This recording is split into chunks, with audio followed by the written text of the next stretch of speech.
let's walk through the ingredients and then we'll walk through the prep. I'll kind of show you a little sneak preview at what this is actually gonna be for. I'm gonna eat a little bit of the risotto tonight for kind of a dinner, late dinner. The goal here is actually to make something for a party.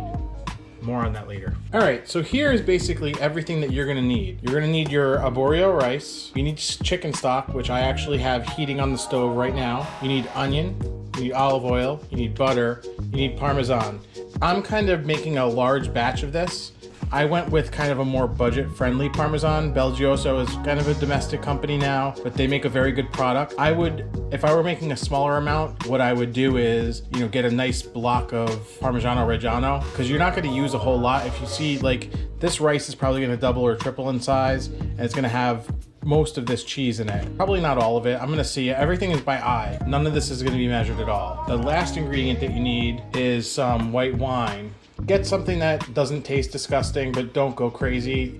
I would say something in maybe the $10 to $20 range. This was an $11 bottle of wine. Let's go through. The only thing that you really have to do is chop up the onion. And this here is a little bit of a tedious task. I'm gonna show you what you need to do. What I actually made a little bit of a mistake. I bought a sweet onion, so it's gonna be really important that I actually chop this a lot smaller because the sweet onions tend to be thicker. Let me go through that preparation, get everything lined up. We got the stock on the stove. I have a Dutch oven here. I'm gonna turn the heat on low on that. Oh, the other piece of equipment you need is a wooden spoon. Now, with the onion, basically what you wanna do is you want a very fine dice. If you think about the size of your rice kernels, those are probably gonna double, maybe triple in size. So you don't want large chunks of onion. What you want it to be is really small little nuggets, a fine dice of the onion to go with the rice. I'll show you kind of my technique for slicing an onion. It's very similar to what you probably would have seen on the Food Network 20 years ago, but they barely do any cooking on the Food Network anymore. Slice down the middle. Now you have your onion half. You know, looking at this, it doesn't look too bad. Usually sweet onions are a little bit thicker, but this one's kind of okay.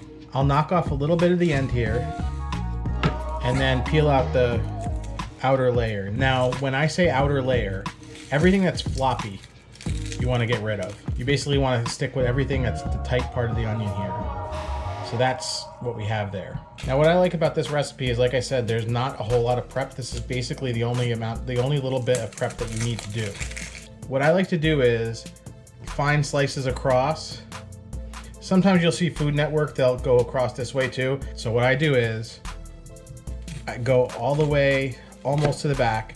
Now the shape of this knife, the reason why it's shaped that way is so that if you go straight down, it's not gonna actually go to the end and you end up with it attached there. You wanna keep that like that, but you wanna get as close as you can to the core, right? But not go through the core. Now I'm doing this slow to demonstrate, but if I were doing this faster, all right. So now what we have here is all fanned out. Now, basically, what you want to do is just dice all the way through. And you see you end up with these little very fine dice. So you just go all the way through it. And like I said, I'm going as close as I can to the previous.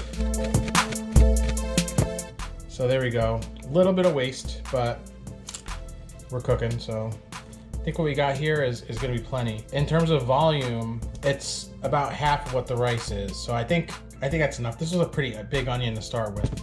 So what is risotto? Risotto is basically an Italian technique for cooking rice. It's one of the traditional recipes that you'll find more closer to the northern parts of Italy because it is a pretty butter intensive dish. I'm not exactly sure where it originated, and I'm not an Italian historian. Typically when you see a lot of butter in dishes, you're closer to the mountains.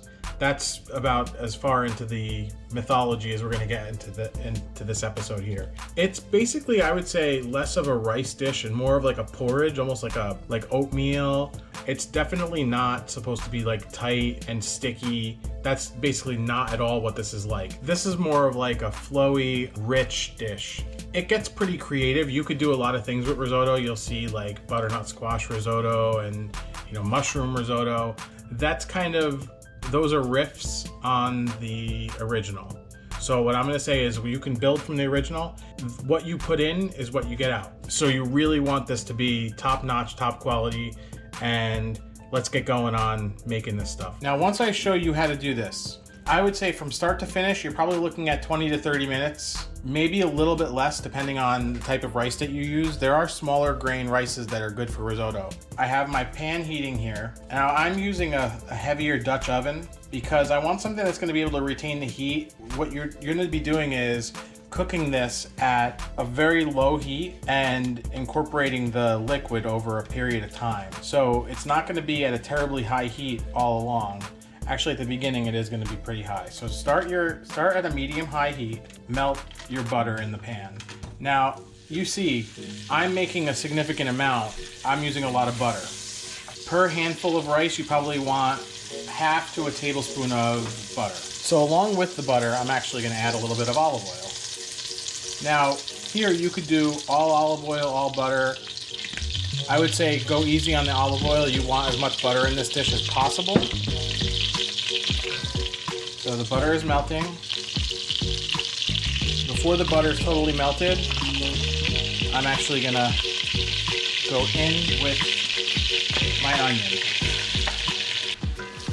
And we're gonna give this a good saute. The purpose here is to get the onion soft. We're not looking for any color. Basically, you want this to be as monotone as possible. And I'm cooking it in this non-reactive coated pan. So what I'm gonna do, as soon as I start to get them nice and soft, you can see we're still a little translucent. I actually forgot a step here. I'm gonna add a little bit of salt. Now, everything I got is unsalted. The stock I got is unsalted. So everything is about me adding my salt in layers. You don't wanna wait until the end and then season it. So I'm gonna keep giving this a stir. And you see we have quite a bit of fat in there. And we have our onions, which are still kind of translucent. Now, a lot of people are going to ask me, why did I choose to use a wooden spoon? And the reason for that is, if you had a metal spoon, this would be clanging and clinging and clanging all night. You want to avoid that. Now they're starting to get a little more transparent. Before they really pick up a lot of color, I'm going to go in with the rice. And by doing this, it's going to cool it down a little bit. Now here, we are toasting the rice. So the rice is going to be picking up a little bit of the oil. And you see that my pan is starting to get a little bit of color at the bottom. The heat's a little too high, so I'm gonna back that down. I'm gonna keep this moving. It's okay if the rice picks up a tiny bit of color. You do have butter in there. Butter has milk fats, which actually will burn a little bit. That's okay.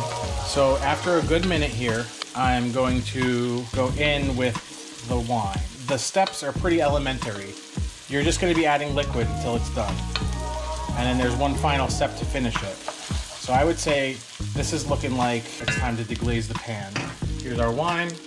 I'm gonna go in with, I don't know, probably a third. Yeah, about a third of the bottle was enough for this rice. This rice was almost 2 pounds. I had used some of it before in a little bit of recipe development for something else I have coming up for you. Now you see that's simmering away. This deglazes the pan a little bit. The rice starts to soak it up. Now this is your first layer of flavor here. But like I said, since you're gonna be eating this, you don't wanna use a wine that you don't like, because all you're gonna do is concentrate the flavor into the food. And of course, you need a little bit of wine for the cook.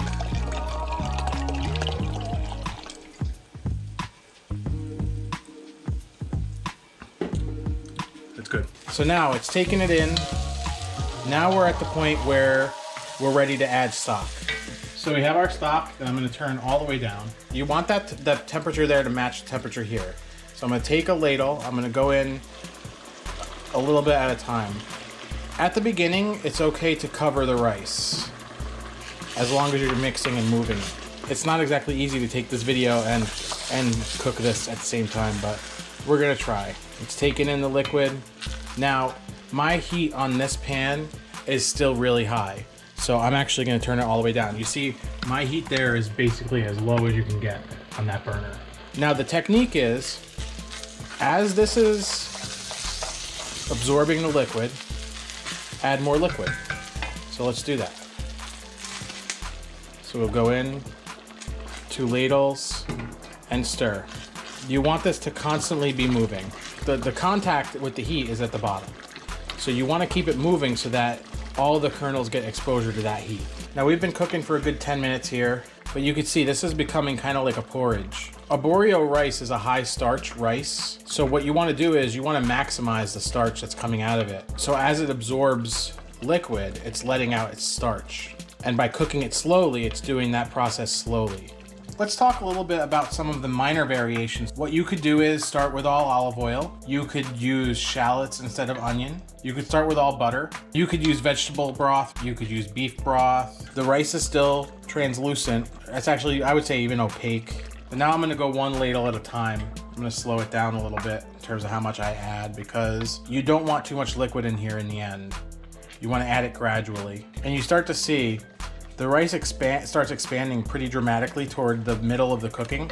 At the end, it's gonna be quite a lot larger than it was at the start. Where have you had a great risotto?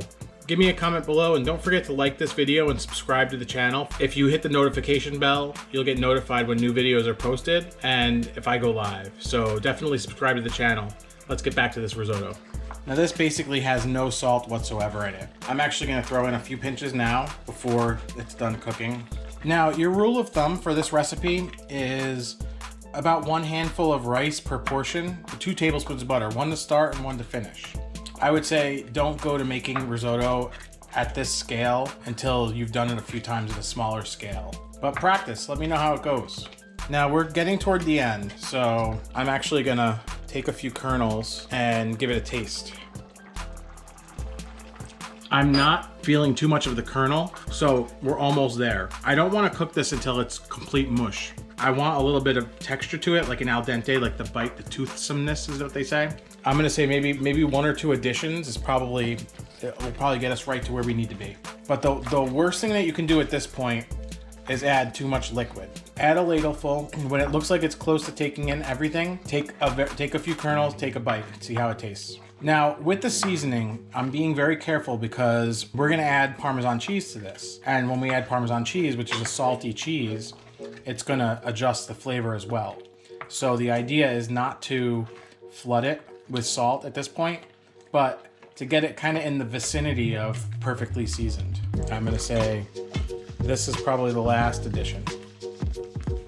All right, so we're back for another taste. I think we're there. I'm gonna let this cook a little bit. You can see there's still a little excess liquid. You don't want this to cook all the way down till the liquid's gone, but I am gonna turn the heat all the way down. Now, as this starts getting a little tighter, we are gonna think about how we're gonna finish it. Next thing to do, turn this off, take it off the heat. This is an important step. This pan still has a lot of heat in it. The extra liquid is gonna get pulled in by the Parmesan cheese. We're gonna also finish with butter. So the next step is to stir in butter and Parmesan cheese in stages. I'll go a couple knobs of butter.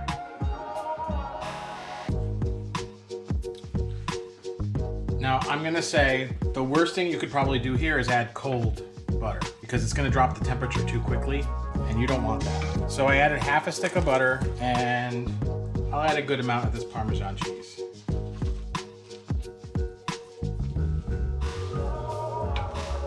Now the butter and the Parmesan, along with the texture of the rice, is gonna serve to kind of give this even more of like a sheen. It's still kind of cooking because it's in the pan, in the hot pan. I think that's it on butter, but I'm gonna add the rest of the cheese. I'm gonna come in for a taste. And we're there. This is basically the end, that's it. The salt is perfect. Perfect. I would say if you want to add pepper, at this point you could add white pepper. I wouldn't go with black pepper because it's going to give it little specks in there that are going to kind of look like they're not anything appetizing. At this point, I'm going to serve myself up a little bit. Manja manja. So one of my tricks to not overeating is to use a small plate. And that's what we're going to do here. So a little bit of risotto goes on. Now you can see my risotto kind of has a flow to it. If I move it around the plate, it still stays together, but it flows.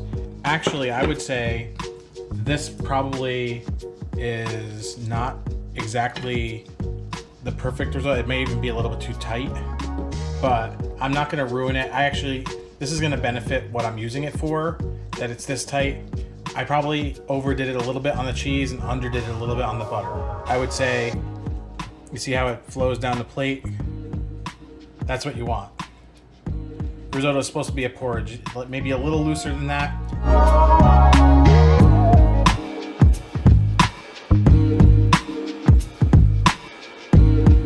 I've been kind of ominous about what the use of this risotto is going to be.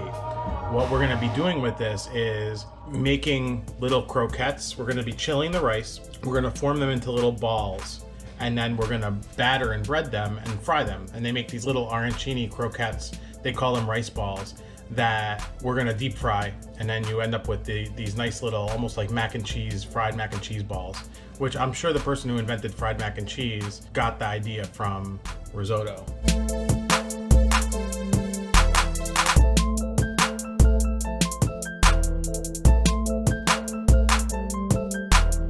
You can eat from the spoon, right? This isn't like raw cake batter. Well, I just did. Thank you so much for watching this video. Please remember to give it a like and comment below. Let me know if you're gonna try this, and if you want that recipe, don't forget to hit me up on Instagram. Tune back in next time for the arancini, and we'll show you how they came out.